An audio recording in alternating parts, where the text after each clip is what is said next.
Halo semua, selamat datang kembali di channel ini, channelnya para tenaga honorer, P3K dan aparatur sipil negara.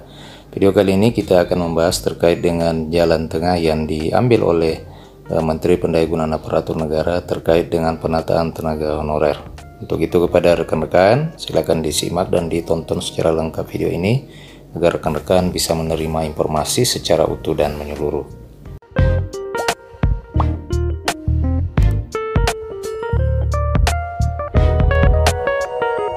Rekan-rekan sekalian, wacana penghapusan tenaga honorer kian dekat. Dalam regulasinya, pelaksanaan penghapusan tersebut akan dilaksanakan pada tanggal 28 November tahun 2023 ini. Hal tersebut menyisakan keresahan para guru dan tenaga honorer. Kecemasan menyelimuti para guru dan tenaga honorer sebab di samping waktu yang semakin dekat, kepastian sampai dengan saat ini kebijakan dari pemerintah itu belum juga ada. Sejauh ini pemerintah masih menyiapkan skema yang paling tepat untuk membawa guru dan tenaga honorer, baik itu honorer kesehatan dan teknis administrasi dari persoalan yang melandanya. Selesai pertemuan dengan Komisi 2 DPR RI, Menpan menyampaikan akan membawakan solusi yang menguntungkan para pihak dalam waktu dekat ini.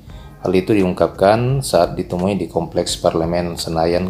Menteri Anas beserta jajarannya menemukan fakta bahwa peran tenaga honorer itu sangat diperlukan di setiap instansi pemerintahan, baik itu di bidang kesehatan, pendidikan maupun pelayanan publik lainnya. Dengan berdasar pada masukan yang disampaikan oleh DPR, Menteri Anas pun akan mencoba lagi solusi, yakni win-win solution. Di samping itu, Menteri Menpan juga tengah berupaya untuk menghindari pemutusan hubungan kerja atau PHK kepada para tenaga honorer, sebab jika hal itu ditempuh akan menimbulkan ketidakstabilan anggaran.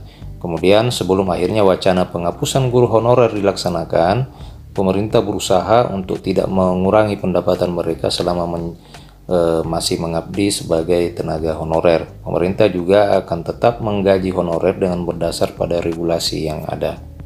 Dalam kesempatan yang mempertemukan dua lembaga kemarin, Menpan melaporkan kepada Komisi 2 terkait dengan hasil pendataan non-aparatur sipil negara yang telah dilakukan sejak tahun 2022 yang lalu. Nah, rekan-rekan sekalian, demikian pesan yang disampaikan oleh Bapak Menteri Pendayagunaan Aparatur Negara terkait dengan solusi yang akan diambil menjawab keresahan para guru dan tenaga honorer selama ini, apalagi dikaitkan dengan rencana penghapusan tenaga honorer di bulan November tahun 2023 ini.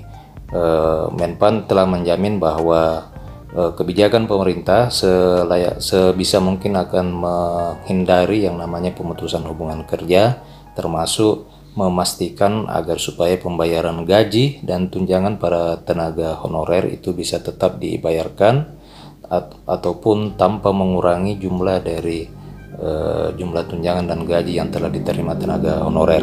Jadi rekan-rekan sekalian, untuk sementara ini pernyataan dari Menpan, walaupun mungkin di sisi lain pernyataan dan statement ini belum disertai dengan kebijakan-kebijakan secara tertulis atau kebijakan final terkait dengan penyelesaian tenaga honorer ini. Kita tunggu saja kebijakan apa yang secara resmi diambil oleh pemerintah terkait dengan penataan tenaga honorer. Rekan-rekan sekalian, demikian video ini. Ayo subscribe channel ini untuk mendapatkan informasi-informasi terbaru seputar tenaga honorer dan aparatur sipil negara. Terima kasih telah menyaksikan. Sampai jumpa di video berikutnya.